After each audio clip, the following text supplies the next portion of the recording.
ছিলেন পতিত স্বৈরাচার শেখ হাসিনার একান্ত অনুগত, আর এখন আশ্রয় পেয়েছেন ভারতের প্রধানমন্ত্রী নরেন্দ্র মোদীর কাছে।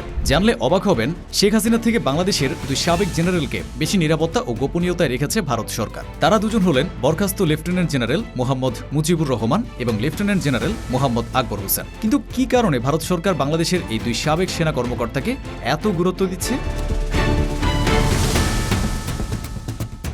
প্রধান কারণটা হলো, এরা দুজনই ভারতীয় ডিপ স্টেট তথা গোয়েন্দা সংস্থা রয়ের সঙ্গে অত্যন্ত ঘনিষ্ঠ বলে পরিচিত ছিলেন। তারা বাংলাদেশে থাকলে এতদিনে ভারত সরকারের অনেক গোপনীয় তৎপরতা বাংলাদেশ সরকারের হাতে চলে আসত, ভারতের কূটকৌশলও ধরা পড়ে যেত। অধিকাংশরই ধারণা, বিচার বহির্ভূত গুম, আয়নাঘর, হাসিনার ফ্যাসিবাদ টিকিয়ে রাখতে বিরোধী দল দমন সহ নানা ধরনের মানবতা বিরোধী অপরাধের সঙ্গে সরাসরি যুক্ত এই দুই সাবেক জেনারেল হয়তো ভারতেই আশ্রয় নিয়েছেন। একাধিক নিরাপত্তা এবং কূটনৈতিক সূত্র গণমাধ্যমকে বলেছেন, খুনের দায়ে অভিযুক্ত এই দুই জেনারেল সপরিবারে এখন কলকাতায় অবস্থান করছেন। দিল্লিতে থাকা শেখ হাসিনার সঙ্গে এই দুই জেনারেলের যোগাযোগ এখন নিয়মিত। কলকাতায় বসে তারা শেখ হাসিনা এবং আওয়ামী লীগকে কিভাবে আবার বাংলাদেশের রাজনীতিতে ফিরিয়ে আনা যায়, ভারতের ডিপ স্টেটের সঙ্গে মিলে সেই ষড়যন্ত্রই করছে। রাজনৈতিক এবং নিরাপত্তা বিশ্লেষকরা বলছেন, দুই জেনারেলের পালিয়ে ভারতে আশ্রয় নেওয়া খুবই উদ্বেগের বিষয়। এটি জাতীয় নিরাপত্তার জন্য বড় ধরনের হুমকি। নানা অপরাধে জড়িত এই দুই জেনারেলকে ভারত আশ্রয় দিয়েছে তাদের স্বার্থে এবং বাংলাদেশের বিপক্ষে ব্যবহার করার জন্য। বিশ্লেষকরা বলছেন, বাংলাদেশের সরকারের উচিত অবিলম্বে এই ঘটনার তদন্ত করা। একই সঙ্গে অপরাধীদের ভারত যে আশ্রয় প্রশ্রয় দিচ্ছে তা আন্তর্জাতিক বিশ্বকে জানানো। এদিকে বিষয়টি সম্পর্কে আন্তঃবাহিনী জনসংযোগ পরিদপ্তরের পক্ষ থেকে গণমাধ্যমকে জানানো হয়েছে, এই ব্যাপারে তাদের কাছে কোনো তথ্য নেই। জুলাই বিপ্লবের পর শেখ হাসিনা সহ তার যেসব সহযোগী ভারতে পালিয়ে গেছে তাদের একটি পূর্ণাঙ্গ ডেটাবেস তৈরি করেছে ভারতের ইন্টেলিজেন্স ব্যুরো। সেই ডেটাবেসে জেনারেল মুজিব, জেনারেল আকবর এবং তাদের সঙ্গে থাকা পরিবারের অন্য সদস্যদের যাবতীয় তথ্য সংরক্ষণ করা হয়েছে। 734 জনের তথ্য সম্বলিত ওই ডেটাবেসটি এখন গণমাধ্যমের হাতে এসেছে। ডেটাবেসে প্রত্যেকের ব্যক্তিগত পরিচয়, বাংলাদেশ এবং ভারতীয় ঠিকানা, বাংলাদেশি পাসপোর্ট নম্বর এবং ব্যবহৃত টেলিফোন নম্বর সহ সঙ্গে থাকা পরিবারের অন্য সদস্যদের বিস্তারিত তথ্য সংরক্ষণ করা হচ্ছে। ভারতের ইন্টেলিজেন্স ব্যুরোর তথ্য অনুযায়ী লেফটেন্যান্ট জেনারেল বরখাস্ত মোহাম্মদ মুজিবুর রহমান, তার স্ত্রী তাসরিন মুজিব, ছেলে আসওয়াদ আকসির মুজিব ওয়াসি, পুত্রবধূ তাহসিন হোসেন ট্রিপা, নাতি আহসান সঞ্জর মুজিব এবং মেয়ে রুবাইয়া মুজিবকে নিয়ে কলকাতায় বসবাস করছেন। জেনারেল মুজিবের কাছে থাকা বাংলাদেশি পাসপোর্ট নম্বর D00012675 18তম লং কোর্সের এই আলোচিত সেনা কর্মকর্তা, যার বিয়ে নম্বর 3421। 5 আগস্টের বিপ্লবের পরও সেনাবাহিনীতে কর্মরত ছিলেন। 2024 সালের 11 সেপ্টেম্বর তাকে বরখাস্ত করা হয়। সংশ্লিষ্ট নিরাপত্তা সূত্রগুলো গণমাধ্যমকে জানিয়েছে, জেনারেল মুজিব গত বছর 5 আগস্টের বেশ কিছুদিন পর ময়মনসিংহের ধুবাউড়া সীমান্ত দিয়ে ভারতে পালিয়ে যান। জেনারেল মুজিব শেখ হাসিনার খুবই বিশ্বস্ত এবং আস্থাভাজন সেনা কর্মকর্তা ছিলেন। আর্ম ফোর্সেস এবং পুলিশের মধ্যে অনুপ্রবেশের ক্ষেত্রে তিনি ঘনিষ্ঠভাবে জড়িত। জেনারেল মুজিব বাংলাদেশের এর কোঅর্ডিনেটর হিসেবে চিহ্নিত।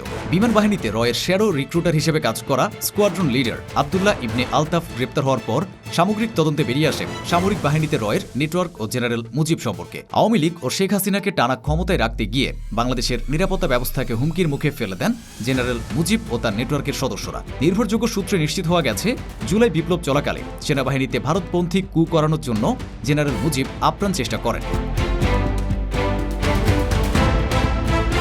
প্রথমে 2024 সালের 2 আগস্ট এবং পরে শেখ হাসিনা পলায়নের পরদিন 6 আগস্ট তিনি কু করানোর চেষ্টা করে ব্যর্থ হন। ভারতীয় গোয়েন্দা সংস্থা এবং সে দেশের কর্তৃপক্ষের সহযোগিতায় শেখ হাসিনার ভারতের পলায়নে মোদি রেস্কিউ মিশন সফল করার ক্ষেত্রেও জেনারেল মুজিবের বিশেষ ভূমিকা ছিল।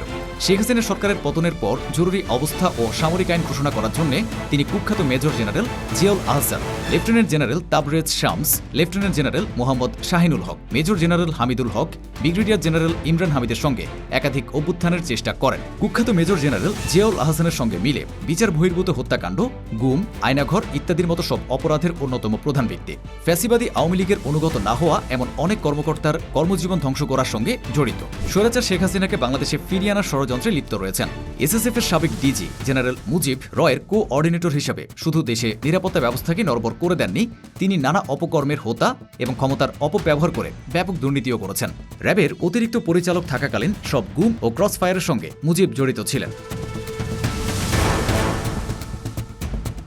সাবেক সেনা প্রধান জেনারেল ইকরাম করিম ভুঁইয়া তার ফেসবুক পোস্টে বিজিবি, র্যাব, এসএসএফ ও আনসার নিয়ে আমার যত অভিজ্ঞতা বিষয়ে মুজিবকে নিয়ে লেখেন। যে বিষয়টি আমাকে সবচেয়ে বেশি পীড়া দিয়েছিল তা ছিল র্যাবে প্রেষণে থাকা আমাদের অফিসারদের দ্বারা সাধারণ নাগরিক, রাজনৈতিক কর্মী বা সন্দেহভাজন ব্যক্তিদের অপহরণ ও হত্যা। তরুণ ক্যারিয়ারমুখী অফিসারদের র্যাবে পাঠানো হতো। সেখানে কিছুদিন কাজ করে তারা এমন এক চরিত্র নিয়ে ফিরত যেন তারা পেশাদার খুনি।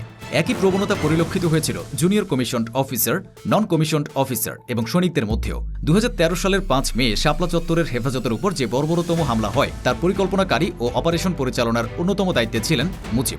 র্যাবের জিয়াউল আহসান সৃষ্টি হয়েছিল মুজিবের হাতে। র্যাবের একটি সূত্র জানায়, মুজিবের কাছে জিয়াউল ছিল শিশু। যদিও জিয়াউলের নাম নৃশংসতার জন্য যতটা আলোচিত হয়েছে, চতুর মুজিবের নামটা ততটা হয়নি। দুর্নীতির অভিযোগে লেফটেন্যান্ট জেনারেল মুজিব ও তার স্ত্রী তাসরিন মুজিবের বিরুদ্ধে দুদক মামলা করেছে। দুদকের মামলার পরিপ্রেক্ষিতে আদালত তাদের 34টি ব্যাংক হিসাব অবরুদ্ধ এবং তাদের নামে থাকা ঢাকায় 2টি ফ্ল্যাট, মিরপুর ক্যান্টনমেন্ট, খিলখ্যাত ও পূর্বাচল এলাকায় 10টি প্লট জব্দের আদেশ দিয়েছে।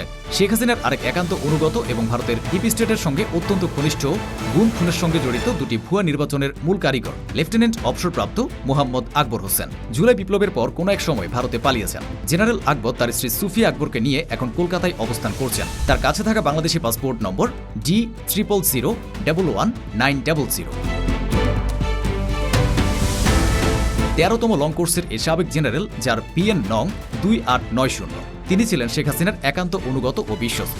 ডিজিএফআই এর সাবেক প্রধান এই 3 তারকা জেনারেল বিচার বহির্ভূত হত্যা, গুম, আয়নাঘরে নির্যাতন, বিরোধী দল দমনের মাধ্যমে শেখ হাসিনার ফ্যাসিস্ট শাসন ব্যবস্থা টিকিয়ে রাখার মতো নানা অপরাধের অন্যতম প্রধান হোতা। জেনারেল মুজিবের মতো তিনিও বাংলাদেশ সেনাবাহিনীতে ভারতীয় ডিপ স্টেটের অনুপ্রবেশ ঘটানোর অন্যতম কারিগর। 2014 সালের বিনা ভোটের এবং 2018 সালের রাতের ভোটের মূল মাস্টারমাইন্ড ছিলেন এই বিতর্কিত জেনারেল। 2014 সালের একতরফা বিনা ভোটের নির্বাচন বর্জন করেছিল বিএনপি, জামায়াত এবং অন্যান্য বিরোধী দল। এমনকি জাতীয় পার্টির চেয়ারম্যান HM এরশাদও নির্বাচন বর্জনের ঘোষণা দেন।